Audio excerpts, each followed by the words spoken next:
and we will start and we will make sure that everyone, in the interest of time, so that we can honor the hour that we told you we would be together.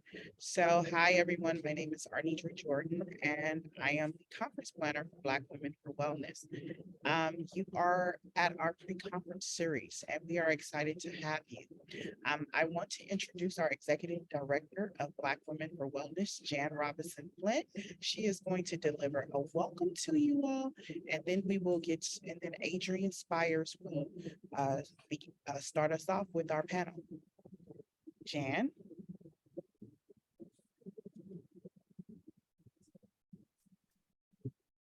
Thanks for saying my name out loud. I was just talking away. Oops. Oh.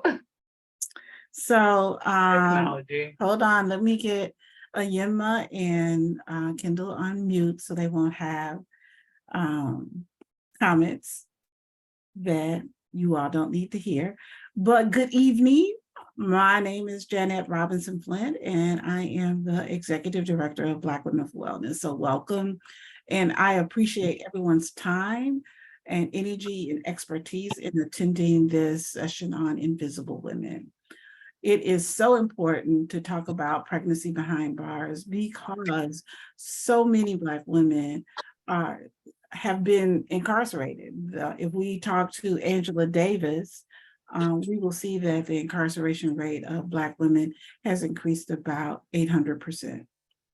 And of course, with that much of an increase or that large of an increase of women behind bars, yes, some will be pregnant behind bars. We can also talk about some of the other things that happens when women are behind bars, from sexual harassment and rape to forced sterilization. But the reproductive health and reproductive justice for women who are incarcerated is absolutely something that Black women and really all women should be talking about. So kudos to Arnitra for pulling this workshop together and making it part of our reproductive justice conference. So I'm gonna let you take it from there, Arnitra. And looking forward to learning a whole lot more about not only what is going on, but what we can do, what policy has been passed, what actions we can take, so that this part of our population is not invisible to us any longer.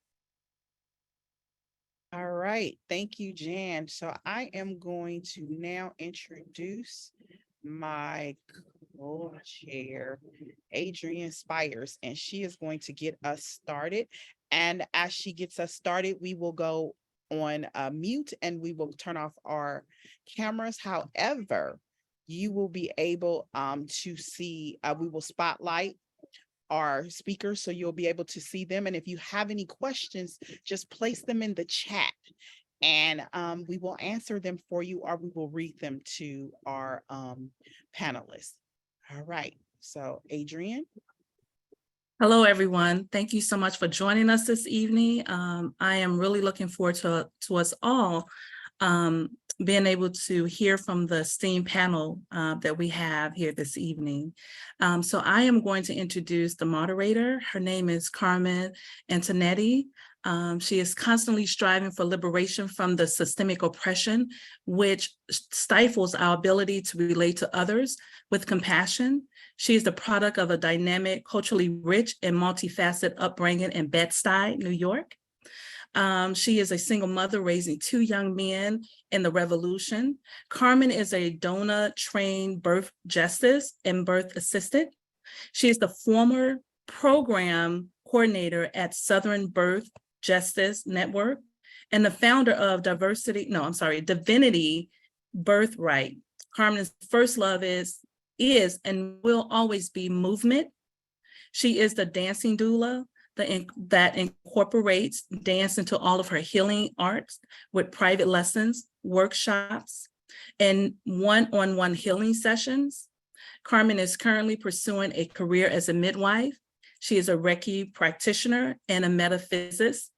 Her mission is rooted in birth justice and dismantling racism, white supremacy, by decolonizing our minds, bodies, spiritual practices, and parenting, we give birth to a brighter future. So welcome, Carmen. Thank you. Good evening, good evening. I have the honor to introduce our panel, and our panel is quite dope and distinguished, might I say so myself. So first I'm gonna start off with Miss Pamela Wynn. Known as the face of dignity for incarcerated women, Pamela is an activist from Atlanta, Georgia. She's a single mother of 2 sons. She's the alumni of Spelman College, Emory, and Georgia State Universities, with more than 10 years as a registered nurse specializing in women's health prior to serving a 78-month federal sentence for a white-collar crime while pregnant. During her incarceration, she was shackled, causing her to fall and miscarry. When then placed in solitary confinement, rather than diminishing her spirits, Pamela allowed the separation from her family, a miscarriage, revocation of her nursing license, and closing of her business that she experienced while in prison to empower her. In 2023, Presidential Lifetime Achievement Award winner Pamela is the founder and president of Restore Her US America, a policy advocacy reentry organization dedicated to enhancing the lives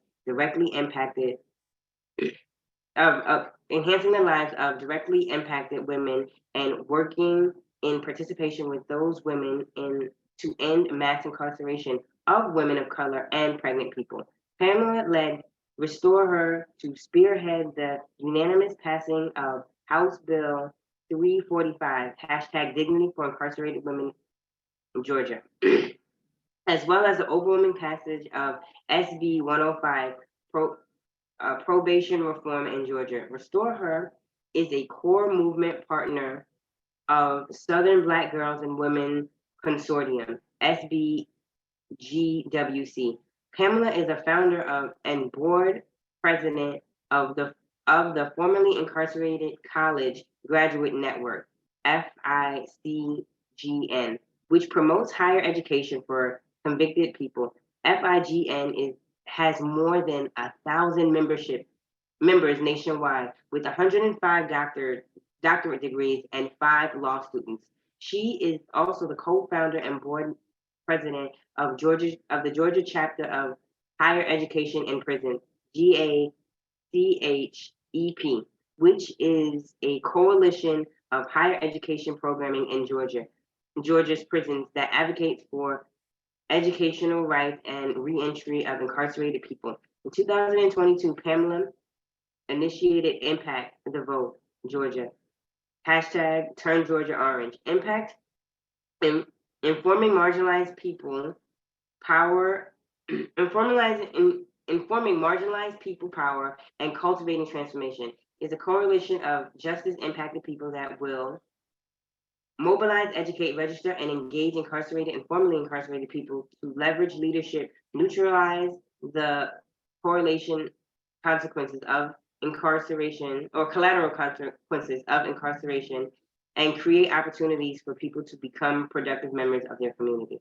She also founded Unlock Minds in partnership with Spelman College Social Justice Department for Incarcerated Women that offers books, wellness, rehabilitation, leadership, and opportunities for secondary education. Pamela created Dignity Leadership Alliance, DLA, a collective of directly impacted women successfully experienced with informing policy through lived expertise that advocates for marginalized women intentionally. DLA is responsible for leading major policy transformation for justice-involved women throughout the nation, including solitary confinement, shackling, and Pell Grants. Pamela is the vice president for the board of directors with the Association for Justice-Involved Female Organization, AJFO. AJFO is the only professional conference focused exclusively on women and girls involved in the criminal justice system. She also serves as an advisory council for the National Religious Campaign Against Torture, NRCAT, to end solitary confinement. Pamela Wynn completed the executive education program at Harvard John F. Kennedy School of Government and selected to serve as a lifetime member to the Council on Criminal Justice. She is a national leader in anti-shackling legislation, informing policy throughout the South, assisting in passing legislation in 21 states throughout the country. Pamela is a member of the Council on Criminal Justice. She is a part of the National Advisory Board for working in collaboration with other organizations, women who have experienced shackling while pregnant, and advocates motivated to pass anti-shackling laws in their states. Together, they have developed a Bill of Rights for incarcerated pregnant people. She served as the Women's Advocacy Board with Human Impact Partnership, where public health officials and formerly incarcerated women collaborate to address the social determinants of criminalization. She facilitated the 2017 convening on pregnancy in the correctional system, hosted by Pregnant in Prison Statistics. In collaboration with Change.org, Pamela led a petition that has approximately 200,000 signatures, with an endorsement from Senator Cory Booker advocating for dignity for incarcerated women, and her video with attention to media and hashtag Cut50 currently has over 5 million views. Pamela Wynn is a U.S. Department of Justice Office of Justice Programs peer reviewer. She has provided written and oral testimony for the U.S. Commission on Civil Rights Briefing, Women in Prison Seeking Justice Behind Bars. Pamela was invited to the White House for Prison Reform Summit as well as the Criminal Justice Reform Summit to speak on women's issues of incarceration. She consulted on the national legislation Pregnant Women in Custody Act, introduced by Representative Karen Bass. Pamela provided her language regarding women in federal custody, which was instrumental in the historic passing of federal legislation H.R. 5682, the First Steps Act. Miss Wynn is recognized by Forbes 50 Under 50 impact list of top women leaderships for social change in the United States. Miss Wynn is featured in short documentaries, Wynn movies, The Box, and Counted. Pamela has also been featured in Rolling Stone's, Essence magazines, Cheetah People, Atlanta magazines, Miss Magazine, and Women's Republic. Atlanta's Most Inspiring and in Voyage, ATL magazines, and many other media articles. She has been a speaker in numerous podcasts, panels, keynotes, and keynotes across the nation, including Spelman College, Harvard Medical School, Johns Hopkins, Bloomberg School of Public Health, Morehouse College, St. Olaf's College, Emory University, Sacred Heart University, FSU, Institution for Social Justice and the Development Association for Justice Involved Females, and organizations FJFO 2019, Healthy Mothers, Healthy Babies, Forever Families 2017, and International Drug Policy Reform Conference hosted by the Drug Policy Alliance and Dignity. Carmen, so that we can, so don't read their whole bios. Remember, we discussed that. Yeah, just enough. Okay. But I mean, But somebody stop me. This woman is a superstar. Like, you know, anybody can stop me at any time. But yes. Okay. Miss Pamela is a superstar. Let me hop over there. And then we have Miss Isis, who's also a rock star in and of her own right. So Isis Rose, pronouns she, her, and goddess, is a Black student midwife, doula, breastfeeding advocate, anthropologist, mother, wife, partner, and future LGBTQ affirming provider. ISIS discovered birth work in 2016 as a graduate research. In 2017, ISIS hired a CPM to support her first pregnancy, sparking her passion for midwifery and out-of-hospital birth. After her daughter was born at home in 2018, ISIS launched her Home Birth podcast, which featured the stories of Black families who birthed at home. This year, ISIS began supporting this same year, ISIS began supporting families as a doula and certified lactation counselor. In 2019, ISIS received her master's degree in sociology, anthropology with a graduate minor in gender studies from the University of Illinois, Urbana-Champaign.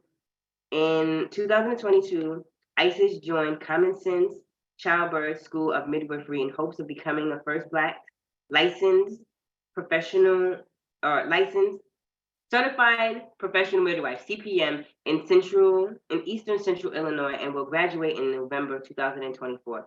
As a student midwife and participating doula, practicing doula, ISIS serves diverse communities and helps families to create birth experience in which their dignity and bodily autonomy is respected. ISIS is also one of the co-founders of the nonprofit organization BIPOC for Better Birth, BBB. BBB is building a more robust birthing and parenting community by training doulas of color and supporting BIPOC birth workers.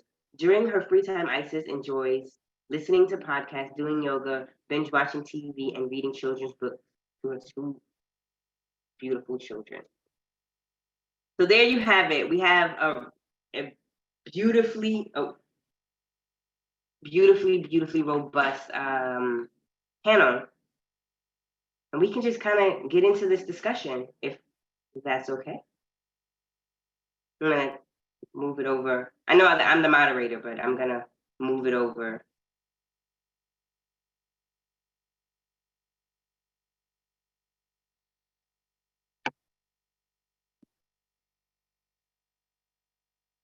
And kind of just allow folks to introduce themselves. Carmen, can you introduce Chantel? Yes, I'm so sorry.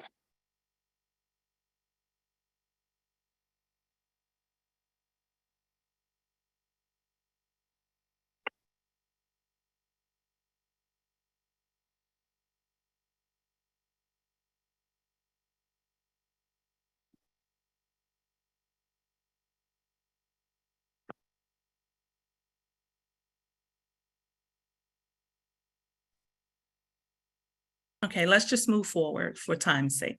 I'm so sorry. I apologize. Can't find her bio. Chantel, can you hop on and tell us who you are?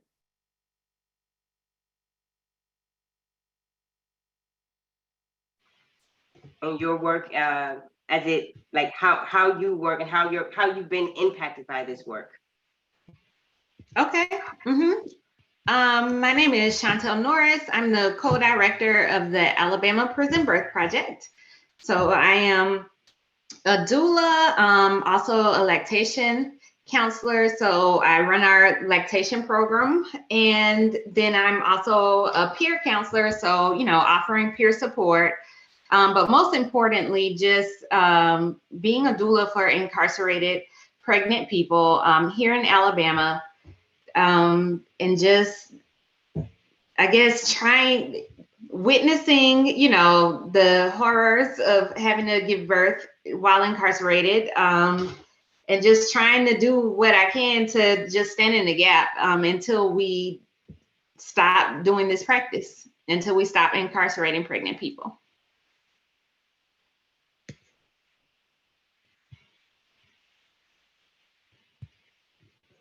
Absolutely, absolutely.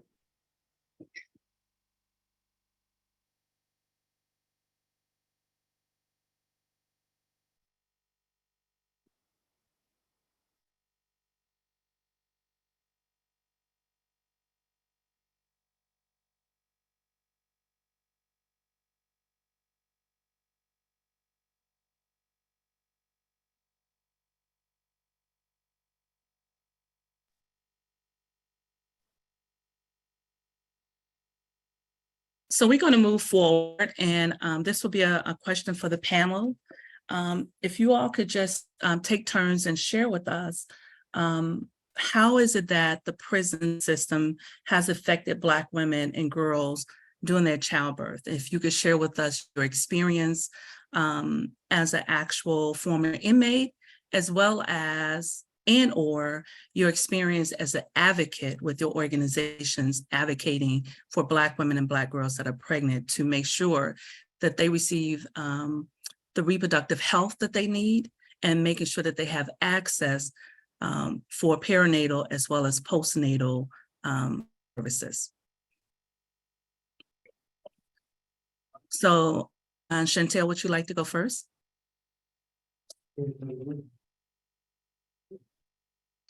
Sure. Okay, so I would just say, and Pamela was just messaging me to say, hey, you didn't talk about your policy work. So when I was introducing myself, we didn't talk about that at all. But that is a huge part of this work, is once you know, an observation becomes an obligation, right? Like when you're observing, you know, injustices, then, I mean, you got two choices. Either you can just watch and say, oh man, that's messed up, too bad for them.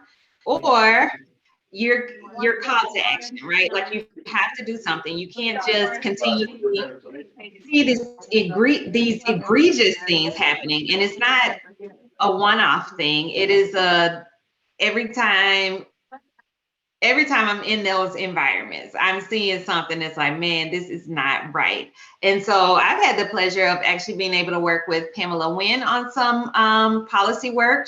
She came over to Alabama, and so we worked on some anti-shackling legislation so that nobody here in our state has to go through and experience what Pamela experienced.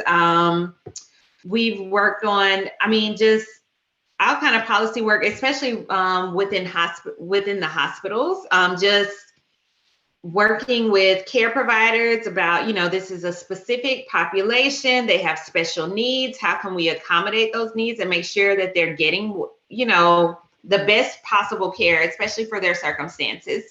And working with Department of Corrections folks, you know, developing policies that say, hey, you know, this is a specialized population. What can we do to better support them? So, you know, things like developing a lactation policy, right? So that women are able to express their milk and get it to their babies. The prison, even before it became state legislation, was not shackling. And that came from a conversation. Hey, we're noticing you guys are shackling these people, you know, and that's a fall risk, and there's all kind of horrible things.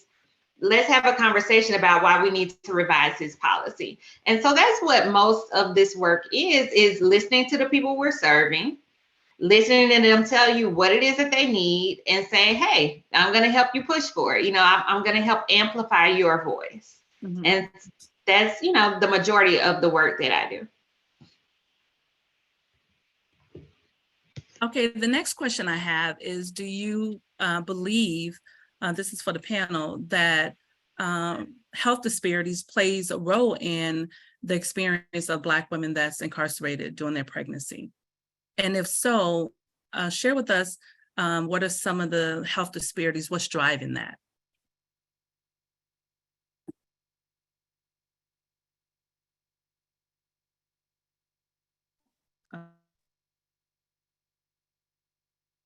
So this is a question that I can take, since I don't have as much prison experience as the other esteemed panelists. So generally speaking, I'm sure most of the people on the call know by now, you know, Black women are 3 to 4 times more likely to die, right, from perinatal complications, maternal mortality. And so this extends to the population we see of Black girls and Black women and who are incarcerated, right? So 3 to 4 times more likely to die from childbirth related causes than their white counterparts, our white counterparts. And, you know, I think that absolutely is only worsened by the conditions of prison, right?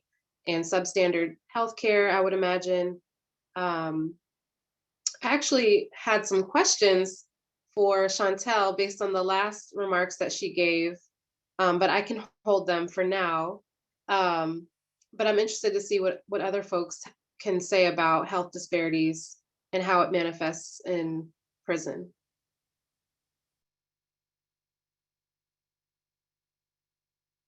Yeah, I would say that any health disparities are just exacerbated by, a carceral setting, period. And that's, if we're talking about pregnancy, if we're talking about heart disease, if we're talking about, anything is going to be 1,000 times worse in prison. And as we're talking about these disparities, we know that they exist for Black women. And the article just came out this week that said Alabama is the worst state for maternal health in the country. And it's, I just read the article today and it's like, yo, and I was making the correlation to what that must mean for incarcerated folks. Because I work at one facility. But in Alabama, there are 60 something counties, and each one has a jail, the cities have jails and all these.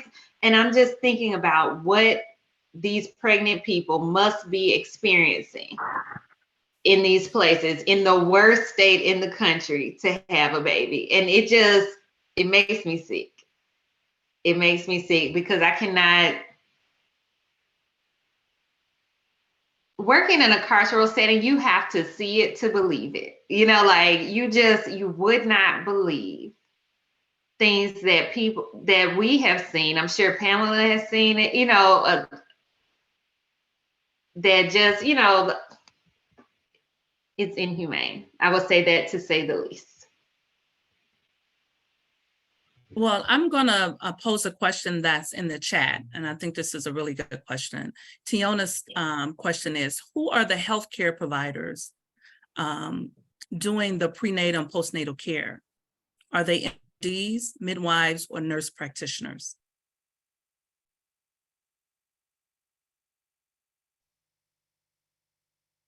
Okay, I don't want to answer all the questions. I want to give everybody a chance. So y'all please hop in or add to.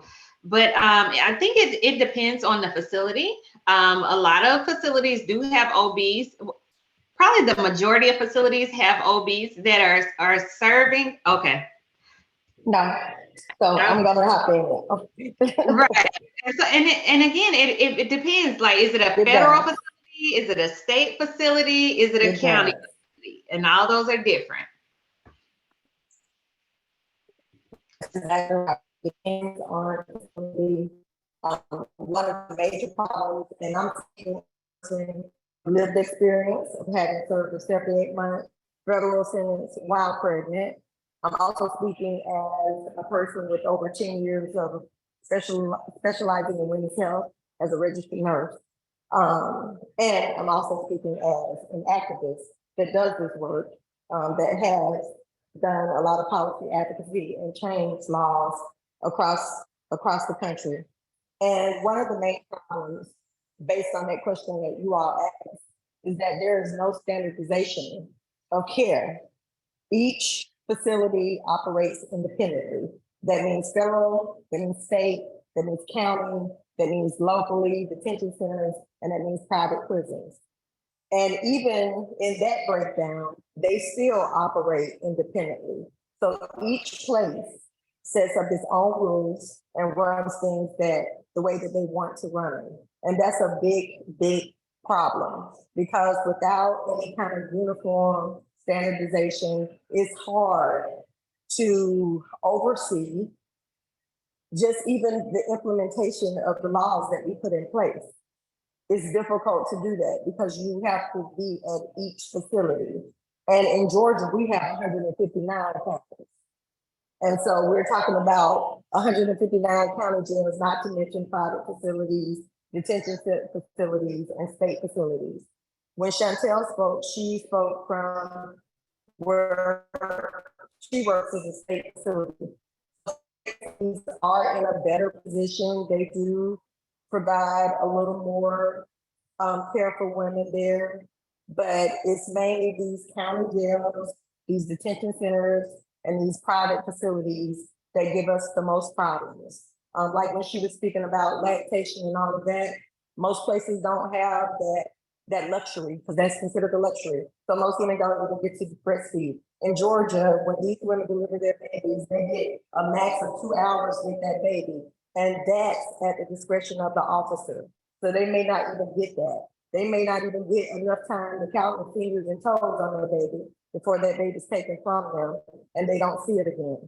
And then they have 24 hours to say who would be the caretaker of that child. If no one comes and picks up that child within those 24 hours, that child becomes a ward of the state. The state intervenes. These women end up losing their parental rights, and they don't know where their kids are, who has them, if their newborn baby is being taken care of properly. So when we talk about health disparities, being incarcerated creates health disparities from the food that they give us. High in sodium, most of it is expired food that is donated. So you might come there healthy, you're gonna be legal with high blood pressure and who knows what else. And we're not gonna talk about psychological ramifications. Because like I just said, let's say that you're serving a 6-month sentence for a traffic violation, but you were pregnant and you had your baby and you didn't have support, so no one came to pick your baby up. So we're talking about a small time frame of 6 months that you're in there and you got to be stressed out, wondering who had your baby, if they're taking proper care of your baby. And then when you get out, you gotta look for your child and then you gotta fight to get your child back. That seems like a really impossible situation to be in, and also speaks to the like how the prison industrial complex is the modern day slavery. Like this is slavery. Yes. This is we can't paint this any other way. We can't look at this in any other lens, but besides the fact of like we are having it's a plantation. Like you have a baby in jail, and now that baby now belongs to the state. If somebody doesn't come and pick it up in the next, like you said, 48 hours, 24. Or 24 Not even hours. 48. Right, 24 hours. You have 24 hours to come and get the baby. I think about how inhumane is a mild word. It's the only word. That's a mild word. Right, that's like really like the only word that we can think of when we think about this. But it is, again, it is a plantation. It doesn't seem any different than chattel slavery. I was at a private facility. Most of these facilities on a county level, local level, they don't have contracts with obstetricians. So most of these women don't get medical care. I never received any medical care. When I failed, they told me that they would have to send in a request to take me out to be seen because they had no means to bring anyone in to see me.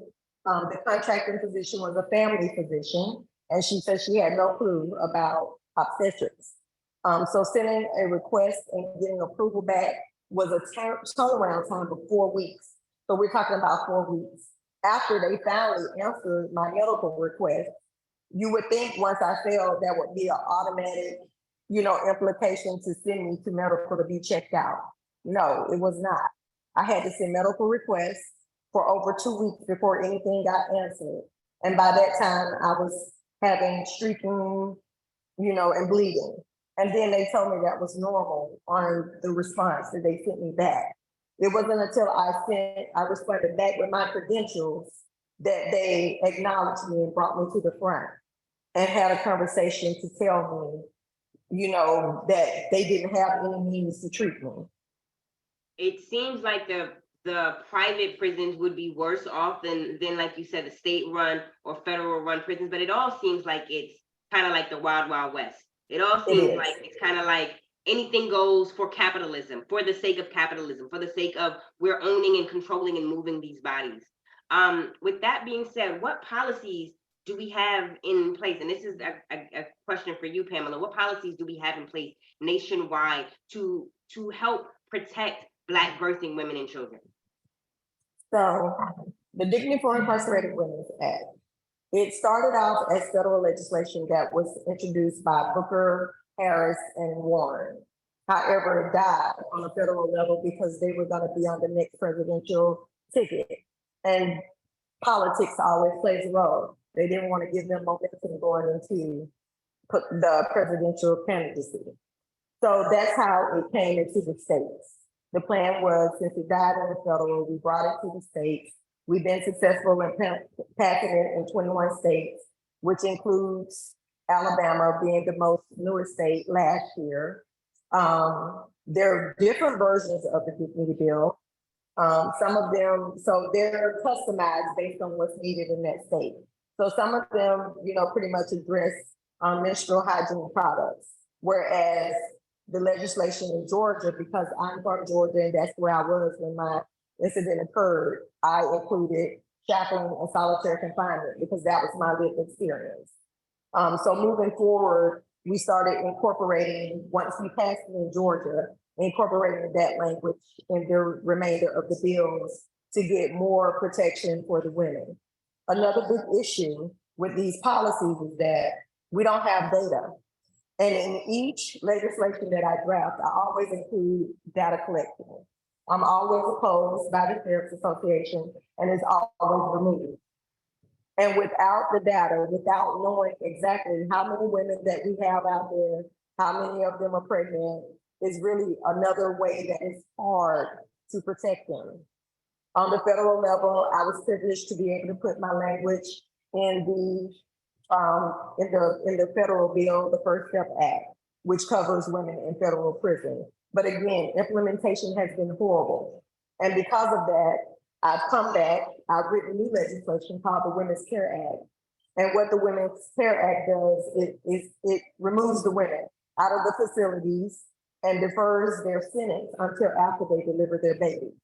This way, I don't have to worry about trying to figure out where they are. If they're in solitary having a baby by themselves, they're able to be at home where they can make their own birthing choices, which is a right that they should have, not somebody dictating to them how their birth is gonna be. It's scary giving birth in prison because your family does not know where you are, because it's a security breach for anybody to know. So they just take you out whenever they decide to take you out. The other harmful thing is all the pregnancies are induced because they don't feel like these women are important enough to come back to work if they go into labor at night sometime. So everybody delivers Monday through Friday, 9 to 5, which is also not a good thing for the mother of the baby. So these are the things that we're dealing with. So with the Women's Care Act, these women won't have to be subject to those things. They won't have to be under the stress of just having a baby and trying to handle that emotional trauma, knowing that they're about to be separated from their baby and then still trying to figure out what the plan is in 24 hours for somebody to get my baby so the state doesn't take it from me. That's too much. They're not sentenced to that. No one is sentenced to that. So this way they have ample enough time to create a plan. They also have time to breastfeed with their babies, to bond with their babies before they have to be separated from their babies. We have been successful this year in passing a version of the Women's Care Act in Colorado. And so all of the legislation that I write, when we pass it in the states, is customized for that state. Colorado is a more liberal state, so we were able to put more options in it. Women that don't qualify to just be at home, they can furlough and take a period of time away to go have their babies and come back. There are a lot of different options in the bill. And women that do qualify get to be out 12 months before they have to go back and turn themselves in and serve their time. For me, I feel like it's a win-win situation because these women are still being held accountable. They're not getting any time off. They're still serving their time, but they're getting the ample amount of time to have sufficient care and safety of themselves and their babies. Right, And that would so- be one thing to do to make it not like prison. Isis, can you tell us about the impact that separating a mother from a baby has when children are born to mothers that are incarcerated? So keeping the mother-baby dyad together is extremely important for both parties. When you separate a mother and a newborn, you're doing damage to both because you're interrupting the bonding experience, which has drastic negative effects on somebody's mental health. If you disrupt bonding by taking the baby away, you're also disrupting breastfeeding, and breastfeeding is protective for baby. And so I imagine that most, if not all of these babies are formula fed by default. Formula is not compatible with a lot of babies' gut health. And we know that breastfeeding is protective. It's National Breastfeeding Month. We know that children that are not breastfed are more likely to have chronic health issues as children and adults. And so one of the way in which birth justice advocates, activists are coming together around breastfeeding is to encourage more mothers, Black, incarcerated, all mothers to breastfeed if possible, to protect, their babies and to promote health and wellness. Separating the baby also, separating the mother and the baby has negative effects on physical healing. Postpartum, there's all types of hormones flowing and the exchange is ongoing, right? And so that oxytocin, the other hormones are helping to promote healing of the uterus postpartum. And so if your baby's not around, your physical healing is impacted as well. And so it just seems it's inhumane, really, to separate babies from their mothers. Some animals have more rights in that regard than women do. And it's a real shame. It's a real shame. And it's something that, like I said, affects both. So it's not a good practice. And it's really unfortunate that these mothers are only given 24 hours with their babies. They need at least 6 weeks minimum, in my opinion. Does anybody on the panel have any experience with starting or successfully running a doula program in prisons?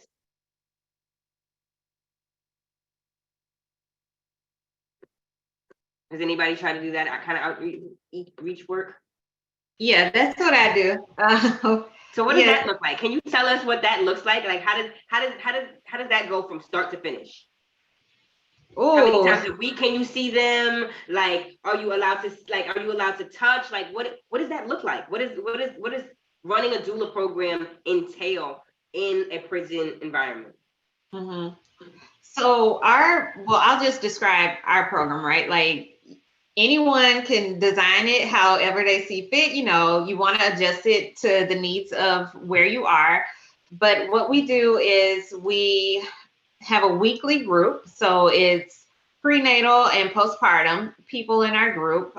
So they all meet together. We do a childbirth education class. We talk about parenting, co-parenting from inside, just all of the topics that are relevant to them.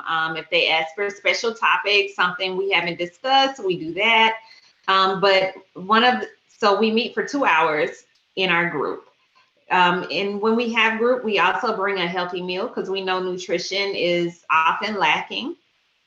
So we always bring a meal because they live in a state of perpetual hunger, So, and so we do that. That's our thing. And then each person who wants a doula is assigned their own individual doula. And so they'll meet with their doula ideally twice prenatally before they have the baby. Then the doula goes with them when they go out to have the baby. She'll meet them at the hospital, and be there through that entire experience.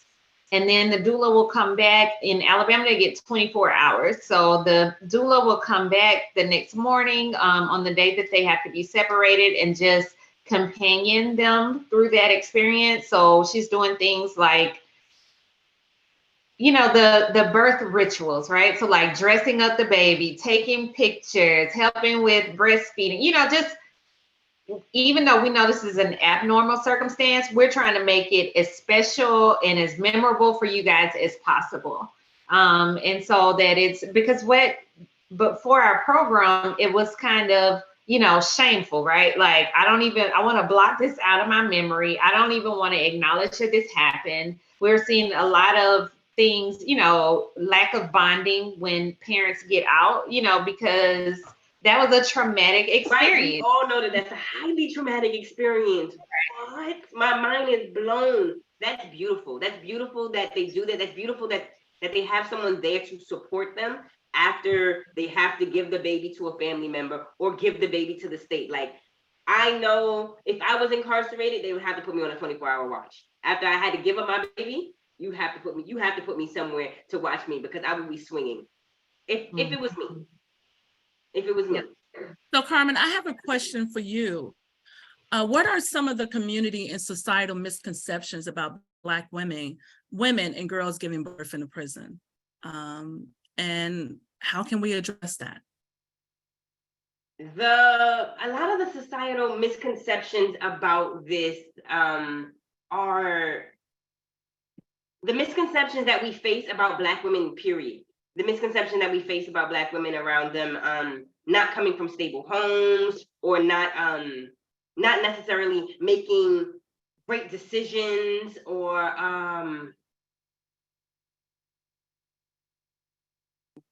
Black women just being violent. Any of the misconceptions that we already attach to Black women, we attach to Black birthing women. Black birthing women may, the misconception I think that most comes to mind is that they're not capable of being parents. And that is not true. That is the furthest from the truth. Black women mother from whatever state, and should have the right to mother from whichever state that they are in. Whether they are incarcerated or not, you should never lose your parental rights just because you've made a mistake. So how can we, what can we do to counteract some of the disdain or some of the negativity language and bias around Black women that are pregnant that's incarcerated? What do you think we could do? Seeing that you did some work with some incarcerated Black women that were pregnant. I think that, I mean, I think about how we just have to tell our stories. We have to like be very intentional about telling our stories and documenting everything, and understanding that if we can have society understand that like mass incarceration already is inhumane, mass incarceration is already slavery, that this is the new plantation. This is just the new plantation. So having society, having even ourselves, having even the women who are giving birth behind bars understand who they are and how their motherhood impacts the broader society is something that we can do to positively impact the way we look at and treat each other as parents. I agree. So this is a question, because we have 10 minutes left. This question is for the panel, and I would like for you all to take turns. And so I will ask Chantel to answer first, Isis second, Pamela third, and Carmen last. Yeah, this is Foxy. I've been on since the very beginning. I would like to have something to say, if time allows. Yes, as soon as the panel respond to the question, I'll be sure to welcome your statement or question. So the question I have, the question I have for the panel is, what roles can advocacy groups do to help improve the conditions of Black women and Black girls that's incarcerated, that's pregnant? What can we do from the outside to help ensure support for Black women that's incarcerated?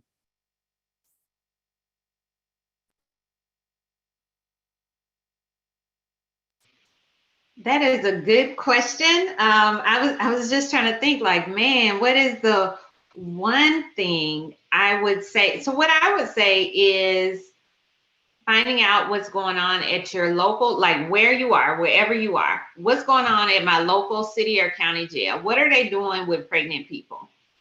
And that could just be a phone call. Hey, are you guys, how many pregnant women do you have right now? Hey, if you're a doula, hey, can I come in and offer childbirth ed once a week? I know they probably need that support, but the biggest thing is just doing something. If it's just calling and asking the question, hey, I know they're pregnant with people there. Are they getting extra food? Are they getting extra calories? Because like Pamela said, there is no oversight. There's no federal body that says, okay, we're making sure all pregnant people are going to the doctor. We're making sure all pregnant people are getting extra calories. It doesn't exist. And so we have to be that in our own communities to hold these folks accountable, because nobody else is doing it. That would be what I would say. So I love that. I love what you're saying, Chantel, because I think so many people just aren't aware, right? If this isn't something that's personally affecting you, if you've never been incarcerated, if you don't have any family members or peers who are incarcerated, you're not thinking about it, right? My network of people are other doulas, other midwives, other student midwives. And so thinking about your question, Adrian, I'm thinking like, out of hospital birth, the prison is not a hospital. So is this a potential site for student midwives to, get in and get their birth counts up, serve people in a way where, they can, it's a community, it's a community, right? We talk about community-based doulas, right? Community-based midwives who are serving the community, the people that look like them, the communities that they're a part of, right?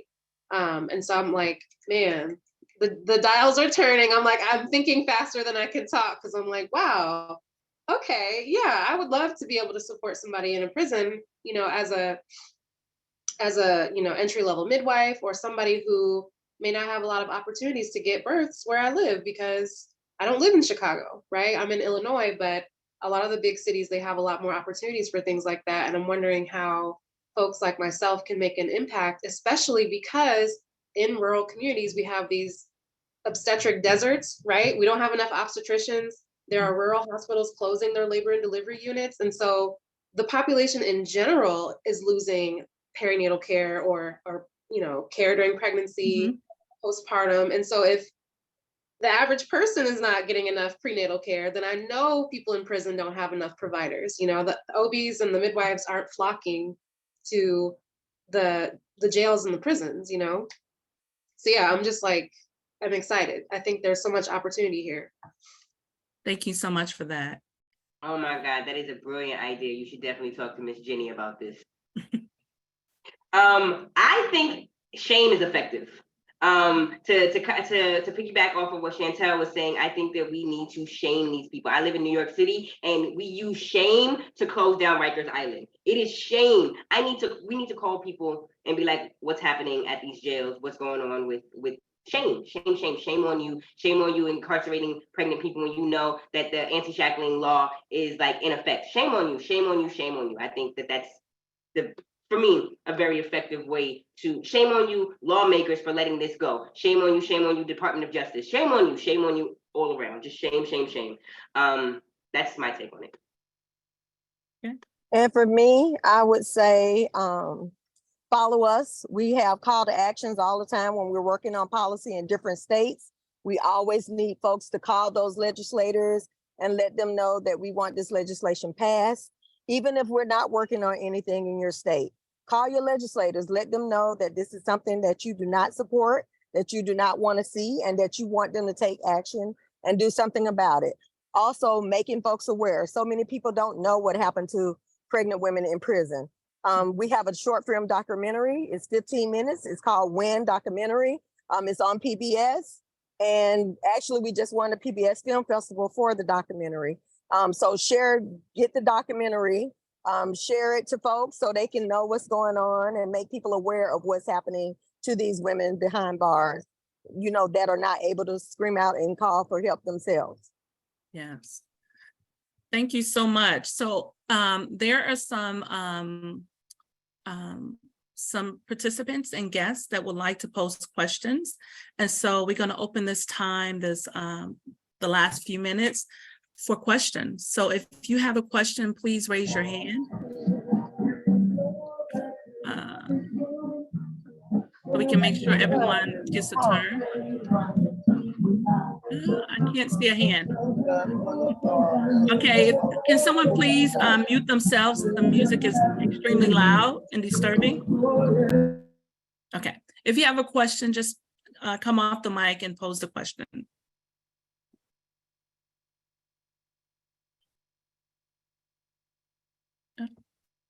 Okay. Smoke Black has a question. Okay, go ahead with your Yes, question.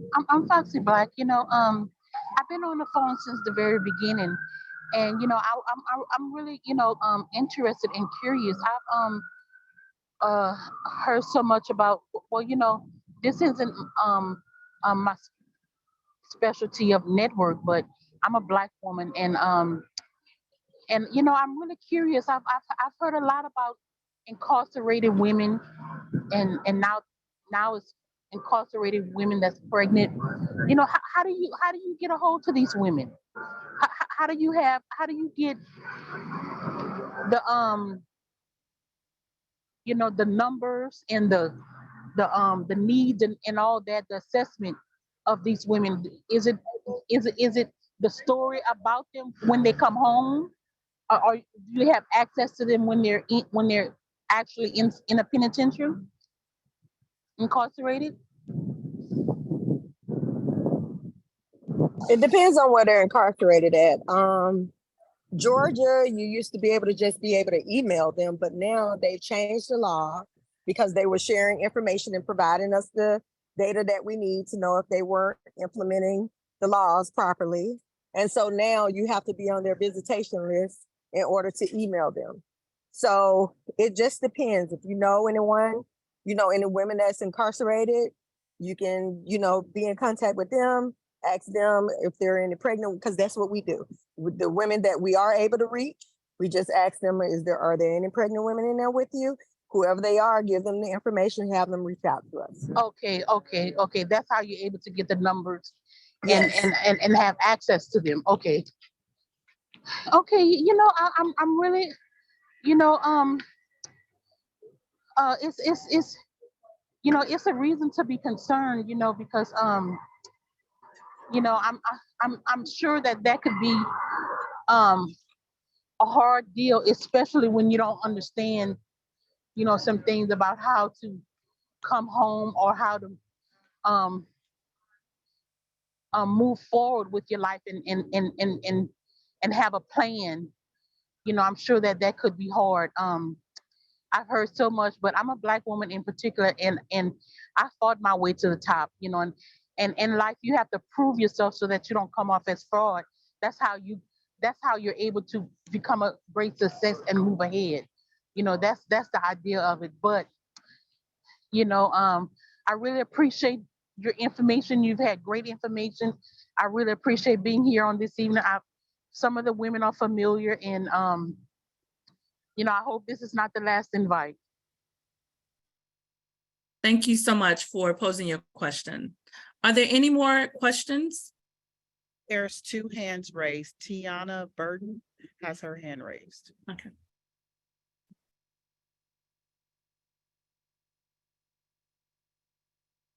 Tiana? About that. I was having trouble unmuting. Thank you so much for sharing. I'm a licensed midwife, home birth out of hospital birth midwife here in Florida. And I'm just curious about both Pamela and Chantel.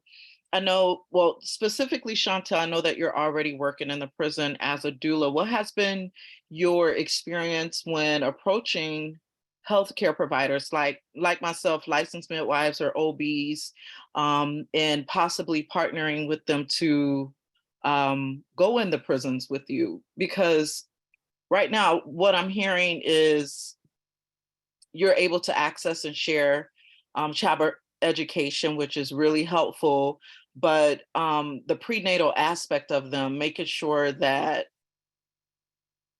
they're actually healthy and healthy to give birth, and their babies are healthy, and doing the necessary prenatal care. It sounds like that part is still being missed. And I'm really happy that you even made the suggestion, like, just call and ask what is going on with these women. Like, I don't know why that never came in my mind, even think to just call and ask. But I was just wondering what has been your experience, maybe partnering with other healthcare providers. At the place where we work, we have no control over who the provider is. That is That's a DOC, a Department of Corrections thing. They have contracts with different providers, a local hospital, and the OB comes to the facility once a week to do their prenatal care, but we don't have any say so over that. The contract was existing before our program ever even started, so we don't have a lot of flexibility on that. But I would say it may not be the same at every facility. Because again, like as we talk about the no oversight, the no regulation, some facilities may not have any providers. Some, may already have contracts. Some may just be open to having a conversation. So I would say, if it's something that you're interested in, reaching out to the facility. Hey, what are you guys doing about prenatal care? Where are they receiving their care? And you may be surprised to find out that perhaps they're not. So don't be afraid to ask the questions. Are there any more questions? Well, I have a question.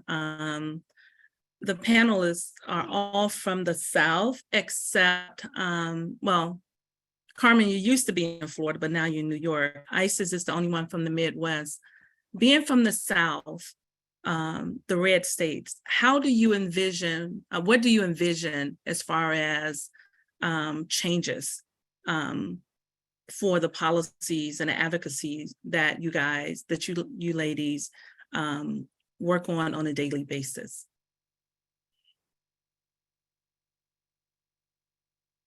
Do you see any inroads? Do you think that the road is going to be harder?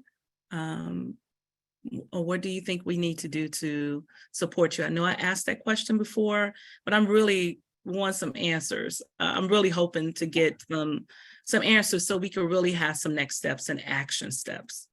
We in the prison birth in the South. That's what we're doing. Mm-hmm. That's what the next step is.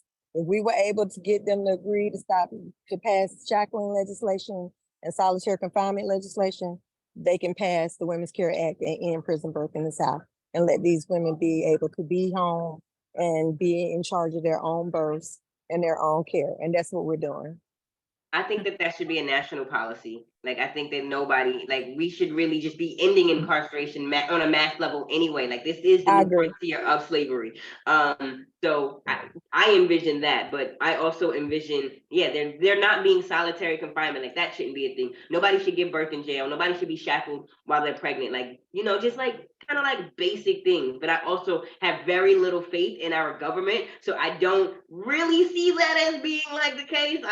I'm definitely like on an expat kind of situation, but I also know that that's not the reality that everyone's dealing with. So. Well, hold on, because I just did a press call with Congresswoman Cori Bush, and she has just introduced federal legislation to end solitary confinement, period. Not a few days, but to end it, federally. So, and it's going to give incentives to the state. So we working. I mean, that's true. They closed Guantanamo. They closed down Rikers. Things are happening. Not fast enough for me, but things are happening. We working. Okay. I think that's all the questions we have before we officially close out. If there's one more person that has a question. Okay. Well, I don't see any hands. I would like to thank everyone for joining our Invisible Mother webinar.